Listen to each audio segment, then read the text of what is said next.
All right, let's talk about 1 Samuel 2. So 1 Samuel 2 has two very distinct parts. It begins with Hannah's prayer in verses 1 to 11, and then 12 to 36 is really this story that proves Hannah's prayer. Start with the prayer. So in Hannah's prayer, we see that she responds to what God does for her, giving her Samuel, to a prayer of praise.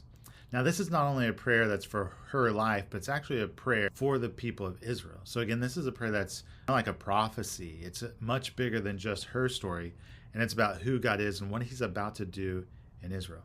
Again, it's not like a beautiful prayer, but it's really important to the book of 1st and 2nd Samuel. And it really gives us a lens by which to read the book. Hey, look out for God to be this kind of God and to do these kind of things. It shows us what his kingdom is like. And so you read it not only to see how does Hannah respond to God in worship, but how is God about to work in this whole book?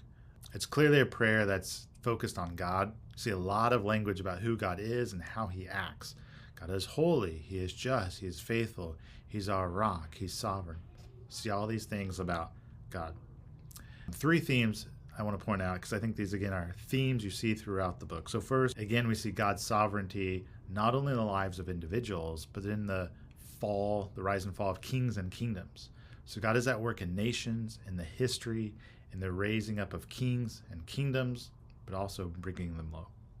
Second, tied to that, is we have this theme of the reversal of fortunes because of God. So God will bring the proud low, and he'll raise up the humble. That those who are full will become hungry, and those who are hungry will be made full.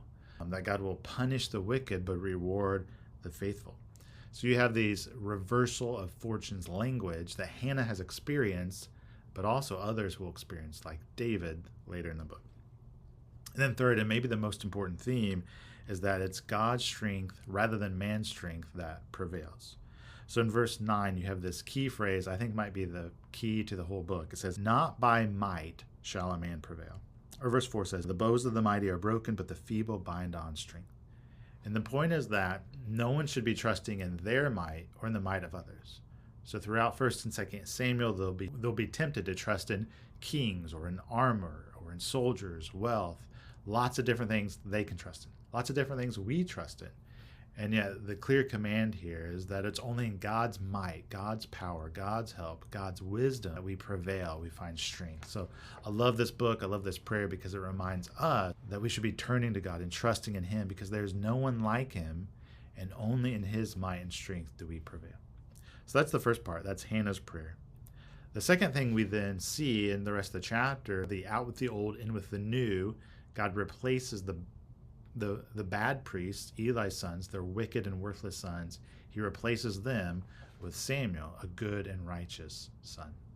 But part of why this is important is the stuff Hannah prays about is immediately seen in the lives of Eli's son. So it actually draws specific verses and phrases from Hannah's prayer to show that they will be cut off, they will be put to death, that God has weighed their actions. So Eli's sons are very wicked, they're worthless, and so God sees it, and he's about to reject them. He's warning Eli what's about to happen. But in their place, he's raising up Samuel. So again, it's this reversal of fortunes Hannah prayed about is seen in 1 Samuel 2. So part of what's going on in this chapter, and even in chapter 3, is a contrast in language between Eli's son, who we're told are wicked and worthless men. They don't know the Lord. Their sin was very great. They treat the offering of God with contempt. And so we just see a lot of language about the bad things they do. But then Samuel, we get the opposite. It tells us that Samuel worshiped the Lord. He ministered to the Lord. He grew in the presence of the Lord. He continued to grow in both stature and favor with the Lord and with man.